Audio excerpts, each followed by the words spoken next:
Hey guys, Cam for 15, drum and my co-host Red Wolf, and we are back at it with another episode review for you guys. As we are back with more My Hero Academia Vigilantes. This will be the last episode review till next year because Vigilantes did get confirmed for a season 2 in 2026, just like I predicted that would happen. Makes the most sense because with the main series ending this year, they're not going to stop My Hero Academia. It prints too much money. So there's that. Already knew it. And I think even before the episode even aired, well, I guess for us in America, I immediately checked Twitter and they already confirmed season 2 is coming for Vigilantes next year. So, yes, this will be it. In terms of My Hero Academia, we'll be back in the fall time to talk about the final season of MHA, the main show, which I'm very excited to see adapted, and I can't wait to see how it ends. Well, I already know how it ends. My friend's gonna know how it ends, and he can finally We get check. it. He can We finally cross up another anime show that he's watched in its entirety, from beginning to end. hmm. Yeah. I wish I could say the same for you. What do you mean? Other shows. About what? I'm not gonna say because I don't want to get into another discussion with you again. Oh yeah. We already had this discussion. Don't bring it up now. Don't get me heated now. Yeah. Anyways, Don't ask for context, guys. Don't ask for context. I'm so exhausted. anyways, we missed last week's episode. So last week's episode was Knuckle Duster versus his daughter. We get some revelations, Or whatever was controlling his daughter. and then we got obviously Popstep's performance. Let's get out of let's get out of that stuff. They have the the what is it? The performance, right? And it goes well. Everybody's getting into it. Everybody's singing. I did like the fact that Popstep, she came in. She's like, "Look, this is my first time doing this. I haven't been amongst a big crowd like this, so just to let you know, I'm kind of nervous, but we'll try to make everybody smile and everything." And she comforted everybody. They do the play. It goes well. It goes good. They got really good reviews about it because we see how she acted towards about it in the last episode, how happy she was, and the fact that she kept replaying the song and dancing to it. But the real meat of the bone from last week's episode was Knuckle Duster versus his daughter fight. And that fight was absolutely batshit crazy. Mm-hmm. I'm just like, bro, this man is legitimately attacking his daughter. He's got a freaking knuckle with a freaking bee, like freaking A stun gun or whatever it was. essentially. And you have it to where like he's chasing her and everything, and she's running. I'm like, bro, what is gonna happen here, right? So you get like this crazy point in the episode where like legitimately she kind of kills, or it's implied she kills Knuckle Duster, and I'm just like, oh, You is would this think. how she's gonna get away? You would, yeah, you would think. But luckily enough, Knuckle Duster uses the electricity to basically kind of like wake his heart back up and basically do this. Also, mid-fight, he's getting a call from the hospital area talking about his wife, and the wife is like, "Hey, we request you get here to the hospital immediately. Your wife's condition isn't in the best shape right now." And we later find out what happens with the wife. In the final episode, and Knuckle Duster's like, "Don't worry, I gotta handle something. I'm having some family business." So basically, he's like, "Look, stop resisting. I'm gonna take you back home to your mother, dearest." And obviously, the daughter ain't having it and everything. And we do kind of get some backstory about, why she kind of ran away, why she rebelled against Knuckle Duster, and what did that entail? Yeah, so apparently she wanted to do something, but he was like not he was like against it. Like he was like against like what she wants to do and stuff.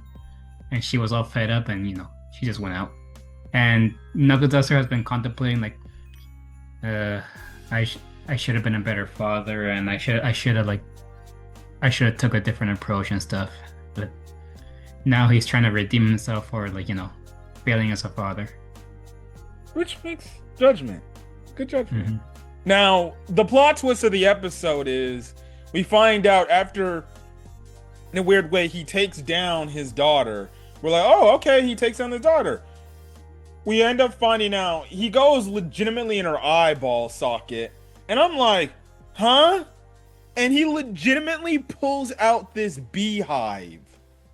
And I'm like, come again? That was all in her freaking eye? And we find out that like there's like a link to this and she's able to like access this. But we later find out she was basically being controlled by this one dude who we see at the end of this at the end of that episode, and then even in bits and pieces in this last episode, which I'm guessing he's gonna be the big bad, right? Yep. And he's basically kind of like the hive mind like leader, like the I guess if you want to say the weird thing, the main queen bee, right? Yeah. um All this time we thought it was Knuckle Duster's daughter, but nope. no, it's he was being controlled. So that was crazy. And basically you had it where the episode ends, or that episode was kind of ending, was like, she's dying because of what's happened. So he's trying to do respiratory and shock her system back and get her heart pumping and everything. Because we find out, like, when he was requesting to get all this stuff, he also requested he get an AED. Now, for people, for whatever reason, if you don't know your fucking health and age shit, whatever. If you've never done CPR training before, I don't know what the hell you've been doing for life, because you might need it. Now, personally, I did my CPR training, but I technically kind of forgot how to do all that shit. So, kill me in the comment section if I can't save people due to CPR. Anyways, if you know what an AED is basically an assistant a respiratory device that can help try to get somebody, back and breathing again. And that's what we see Knuckle Duster do. He tries to bring her back, and that's kind of where that episode kind of somewhat ends there, because we're like, wait, is the daughter gonna die? And he did all this for nothing. And on top of it, his wife's not in a good condition. Excuse me. So, episode 11, in all honesty, was probably the best episode of the entire first season. That episode was probably the best episode. If I'm looking back at it, it's the best episode of the entire season. So then that's when we jump into the final episode of season 1. And again, like I made a mention, Popstep is just happy that everything went well. She is singing and dancing along with Koichi in Koichi's plays. And obviously Koichi's like, that's nice. She really is having a lot of fun. She really did enjoy that and everything. And she also wants to have another like thing at Naru Fest happening again. She wants to do it again. So predictions for Popstep potentially being a future idol, I guess maybe that's the chances that happens by the end of this series. Maybe. So there's that. Which we do see, that happening, and they kind of throw some things together. Koichi is still doing the vigilante stuff. Also, it wasn't episode 11, it was episode 12. Oh, my bad. Episode 13. Thank you for reminding me. Just checking. And then you have it to where Koichi's still doing the vigilante stuff and everything, albeit he hasn't seen Knuckle Duster in quite a while, right? Because we eventually see it where Makoto shows up, and Makoto's like, hey, where's that Knuckle Duster fellow? And he's just like, I don't know where he's at. He just might be handling his own business, he's a busy dude. She's like, oh, well, that sucks. I would really want to interview him. So she's still on this interviewing Knuckle Duster stuff. Anyways, again, like I said, Koichi's still doing hero work. You have Captain Catastrophe. He's like, oh, young man, you shouldn't be doing this and stuff like that. You come on now. And you legitimately have it where that happens, he goes back, right? They go back to his place. Legitimately, he's like, listen, young man, you need to realize you can't be doing this too much. I can't pick up after your messes. And he's like, well, I'm just doing what I can to help. And he's like, well, you need to do that. Makoto calls him and he's like, do not pick it up. Do not tell Makoto I'm here. And Like, he says he's not here. Damn it, kid. And Makoto just walks in. He's like, "Oh, so he is here and everything." And she's like, "Boss, you need to do this, this, this." And this man is like, "I want nothing to do with this." He tries to skirt in and where the pop step was because she was changing. She's like, "Get the hell out of here! I'm changing over here. I'm gonna sue you." So you, so you for defamation. Again, it's absolutely hilarious that this whole situation is going on. It was hilarious. It was funny. Also at the Naro Fest thing, because they're trying to they're kind of again doing more of this stuff for Naro Fest and everything. It's funny. So you have these three freaking children, right? And they got these dumbass looking faces. With all due respect, they're all airheads. They're like, "Oh, we get to see a hero! Yay!" They did some performance or whatever. The blue-haired chick was like, It was "Listen, kind you of guys, cute. huh?" It was kind of cute. I found them quite funny more than anything, just off the dumb looks they were getting. Funny and a little cute. But they blue-haired girl kind of pitched them like, "Hey, you guys are gonna see a pro hero." And the ongoing gag with that was like, "Well, are we gonna see the hero yet? Where's the pro hero? Who is it? Who is it?" And the one blue hair girl's like, "What am I fucking going to do?" They looked at Koichi and they're like, "Well, Koichi, go work your magic." And he ends up actually singing Popstep's song. And at first, I thought, "Oh, are the people just gonna facepalm and cringe at this?" No, apparently he sings really damn good. Yeah, apparently so. Yeah, which is funny because the girl at Popstep and the other girls are like, "I don't know what's worse. The fact that this guy is singing so damn good, or the fact that he looks fucking annoying doing it." So that's the thing right there. I found that absolutely quite hilarious right then and there. And then the freaking little girls are like, "So where's the pro hero?" Mm-hmm.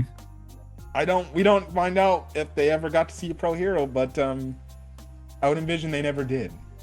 Captain Celebrity showed up there and then That is true. So yeah. So there's that. Yeah, those little girls were something else. I genuinely laughed when I saw their face, and I'm like, "Who the fuck is these people?"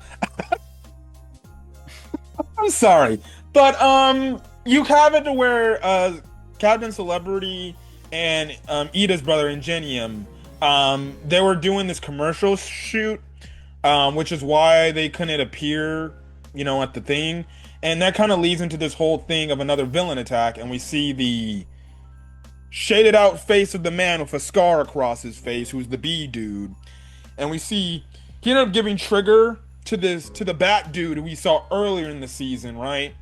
And the bat dude is trying to look for Knuckle Duster to try to get his revenge, but he then hears Koichi singing and he goes after Koichi, but eventually after that happens, they end up taking care of the situation there, so that's done. Now outside of that, this is when we kind of get into Knuckle Duster stuff. So the Knuckle Duster stuff was kind of deep.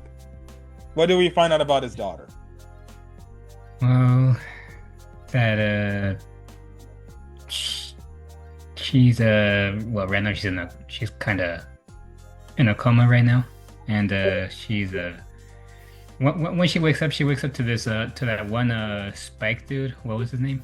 I call him Wolverine. Wolverine. You called the other guy Wolverine. I know. There can't be two Wolverines, man. Okay, how about this? This guy's X-23. He's not hot. Anyways. Whatever. Go ahead.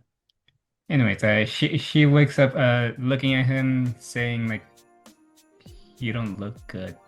Where's my dad and where's my mom and stuff?" And at that moment, Knuckle Duster starts walking in and he just thanks the guy for looking after her, and he says, "I'll stay in touch." And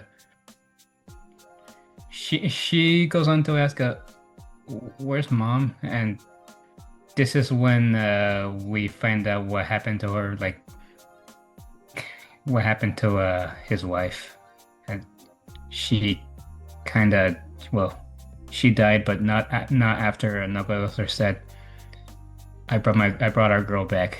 She died smiling."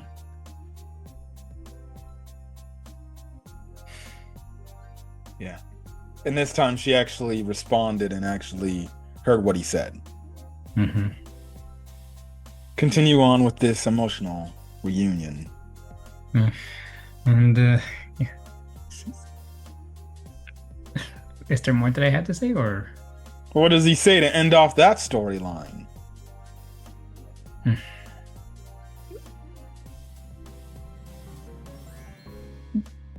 Oh, brother! Did you not watch the episode? Yes, I did. Anyways, he says his final thoughts. He basically tells like, look, I'm gonna take care of you. You know, we're gonna nurse you back to full health and everything. He basically also apologizes for not supporting her dream and says like, I'm gonna be there to support you no matter what. We're gonna get through this together. And he basically uses a good old trope of our boy All Might, where he says, "Don't worry, I am here." So nice moment. You kind of get a little bit of a post-credit scene, but not much actually, because it's kind of the tiny bits before the credits, air. Koichi sees Knuckle Duster's knuckles, and we can only be implied that Knuckle Duster has hung up the cape and the mask and the knuckles, to basically go live off with his daughter. And Koichi's like, I wonder if maybe this means Master wants me to clean these for him. Which he doesn't fucking get the point, but there's that. And basically, Koichi foreshadows, like, because we see these pictures, he was because it seems like, I guess there's gonna be a bit of a time skip where he was hanging out with Popstep and Makoto, and I guess some of Captain Celebrity. And basically they're just having a bunch of fun. But Koichi basically mentioned, he's like, yeah, everything was great, but it was only yet to begin of how this, season started. Obviously hinting out the fact that, yeah, season 2 might go balls to the wall crazy. And then we also kind of get a conversation between Aizawa, Midnight, and Sukauchi talking about the trigger effects. Now we find out that one eel guy, he actually can't go back to being a human again. Apparently now with this trigger dosage that he took, it's basically to the point where like this dude's a permanent looking monster now, essentially. And Sukauchi is like, well, yeah, at first we thought this ideal trigger was like just kind of a booster enhancer of the quirk, and it made people kind of go berserk. But now, like this trigger, it's absolutely having like absolute repercussions for people that use it. And now they absolutely not only lose their mind, they're kind of stuck in the way they look, the way that there is. So this weird bee dude, this evil antagonist, he's now made the trigger effect even, I guess you can say, more deadlier, or more dangerous to use. Or I guess, how about you can say more cost effective? You get the power you may want, but it comes at a cost of maybe your own livelihood. So now Eel Guy doesn't look like a boy no more. He looks like an absolutely monstrous eel dude. Yeah, remember how small he was, and then all of a sudden, trigger. So basically, Sukauchi is like, well, clearly there's a funder, and if we stop the funder, clearly, we can get on in this. Now, it's funny how Sukauchi, now again, All Might be handling more other pressing matters, probably related to All for One, more than likely at this point in time, so maybe he's not in on this, but who knows? Maybe if things get bad, maybe All Might does show up and maybe he does help out, but I guess we'll have to see in season 2 if that's the case. Which will also be another interesting thing to see, is like, does this dude have a connection to All for One, or was it just, oh, he told All for One like, oh, I can actually use my quirk to possess people, and stuff like that. I'm guessing he has to be in league with All for One, because we heard him talking to All for One, like early on in the show. So we'll see. We still got to see what he looks like too, because his face is blacked out. We only see a scar across his face. So we don't know what he looks like. For all we know, he could be probably one of the most ugliest looking characters we've seen in the entire series. Maybe he got stung by bees and he's got a bunch of bulby things. I don't know. Maybe. But there's a reason why they're hiding his face. So Can't look any uglier than Stain looks now. Than how Stain looks now. Ugh. don't remind me. That was the goriest episode I saw. hmm Anyways, but overall, that is basically it of My Hero Academia Vigilantes. It definitely lived up to the hype that people definitely did talk about when it came to this show, and how hype people were saying like, "Oh, this is gonna be, if not the best MHA content, the series most people will ever see." I do like it. It is good. I do get an enjoyment. Again, I'm not going to judge to see, okay, is the main series better than, or is this better than the main series? Again, I have to see it in its completion from beginning to end before I make that judgment. But I'm not going to deny that it's really good. It definitely had a much better and much interesting start compared to the main show. I do like the characters. I do gravitate to the characters. Koichi is, albeit he's derpy, he can be an idiot sometimes, and he can be fucking dense as shit. He is a very likable main character. Popstep is a great, tsundere, hot-headed, funny here, character. And then again, we don't know what role Knuckle Duster is going to play in the second season, because if you look at the poster for season 2, he looks like he's walking out the door. So I don't know if we won't see him, or we'll make an occasional appearance here and there. Like maybe one day Popstep and Koichi run into Knuckle Duster and they ask him like, "Hey, what's going on, man? We haven't seen you for a while." And maybe he divulges like, "I'm taking care of my daughter. I've hung up the vigilante stuff." Because remember, he only did the vigilante stuff to try to save his daughter.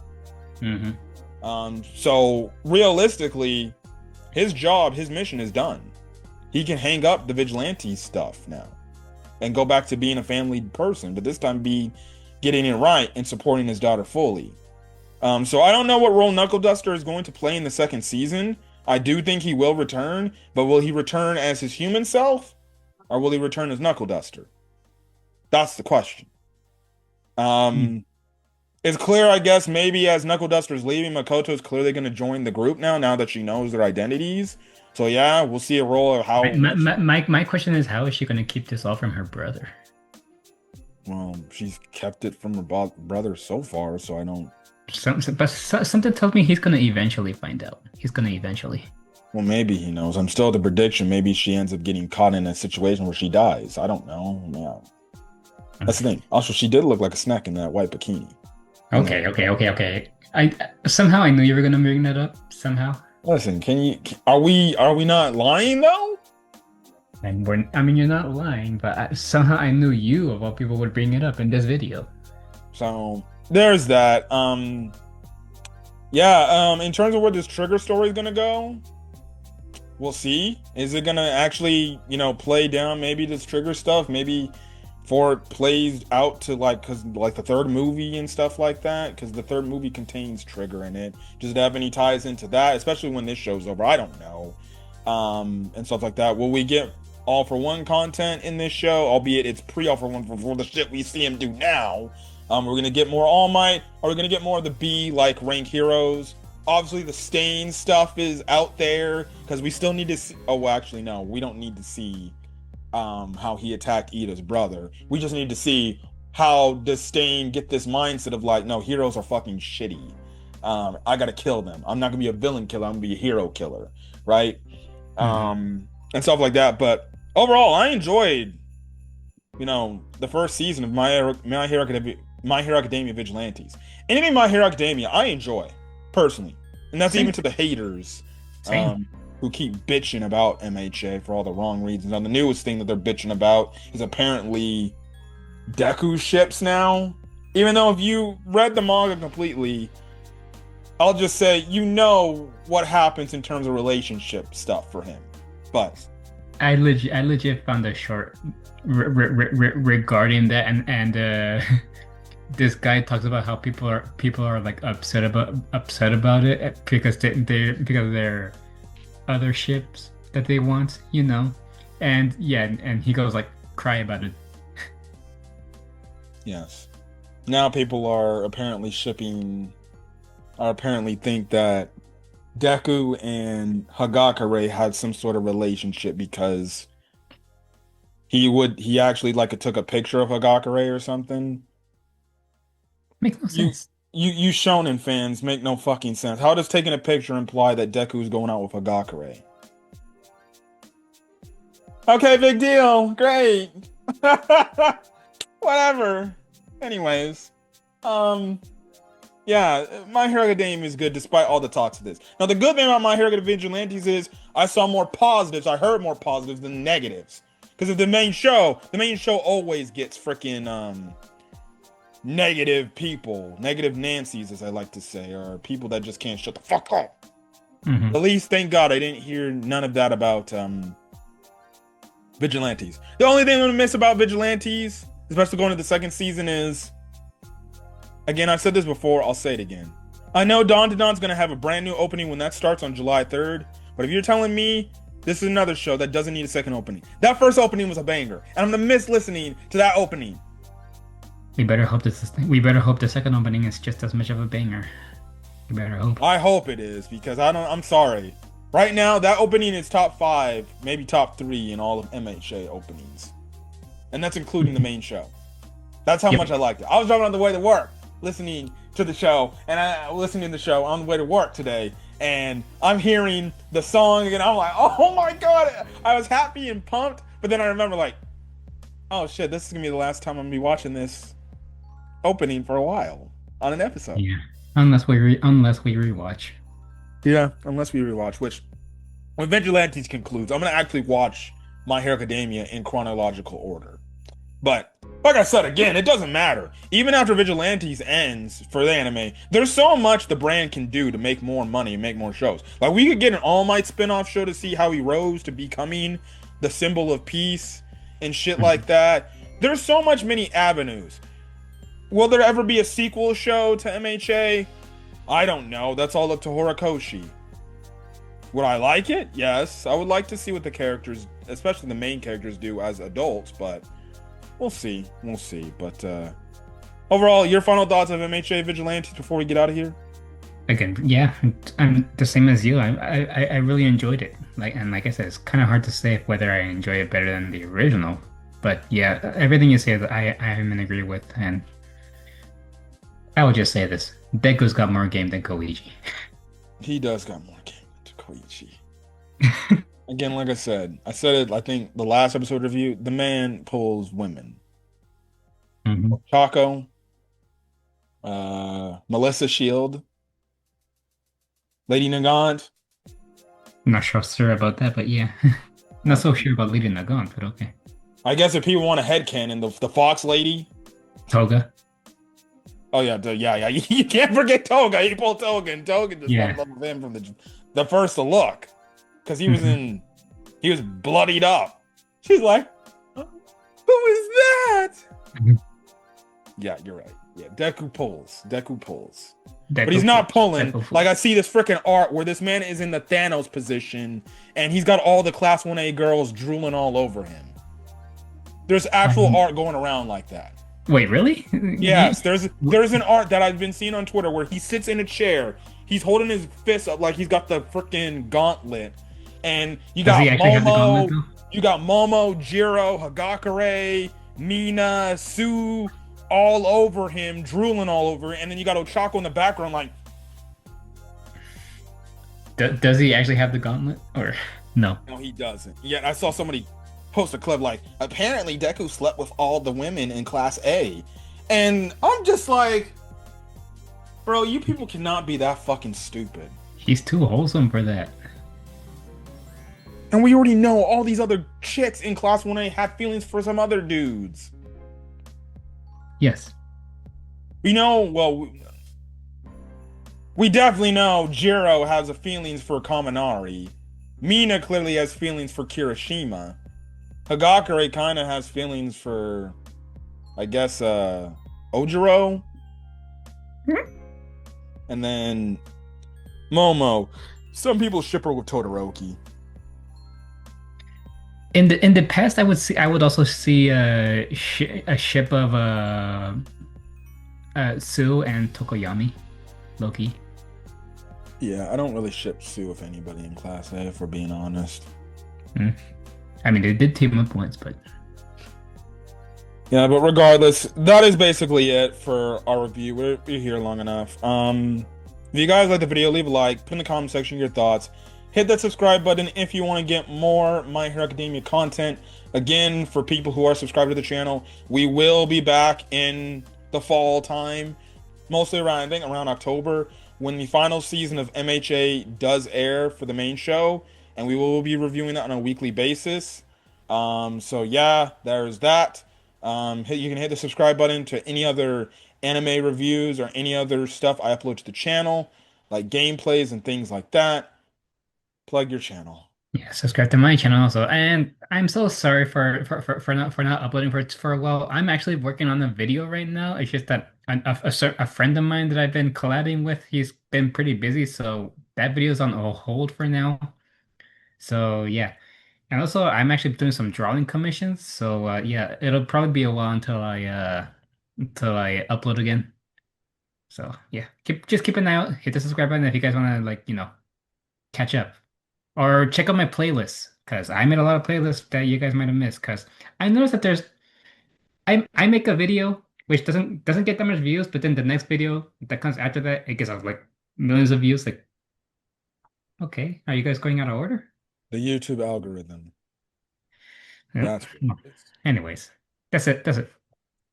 So yeah. Anyways, in regards to the next time you'll see us together on video for the next anime review, probably be Dawn to Dawn. Now, I don't know if my friend over here is going to be going out of town due to the 4th of July. I don't And think I am. I don't think I am. I think I'll still be here. okay. So July 3rd is when the first episode of season 2 of Dawn to Dawn will come out. Again, barring any changes in my friend's schedule, out of the blue, we'll probably be reviewing that together and getting back on the Dawn to Dawn grind as we start Summer of Anime 2025. Yeah, Hmm. we're already in the summer fucking time. We're at the halfway point of the year. I still remember in January when it was 2025. Now we're at the halfway point. 2026 is gonna be here. Why? Good grief. Time is going by too fast. So be safe. Love your parents. Love your family. Because you don't know when your time may come. I don't mean to be good dark, but let's just be honest. Just end the video already. So yes, but look forward to that, and look forward to the mini episode reviews for the Summer of Anime 2025 that I'm gonna be posting. I think the one I'm looking forward to the most outside of Dawn to Dawn, my Dress Up Darling.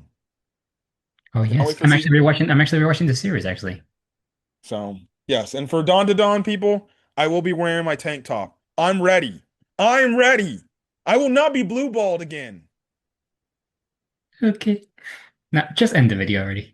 So catch you guys then, and stuff like that. But till then, guys, stay safe out there. Have a great rest of your day or your night or whenever you're checking this video, and we will see you guys on the next video. Peace.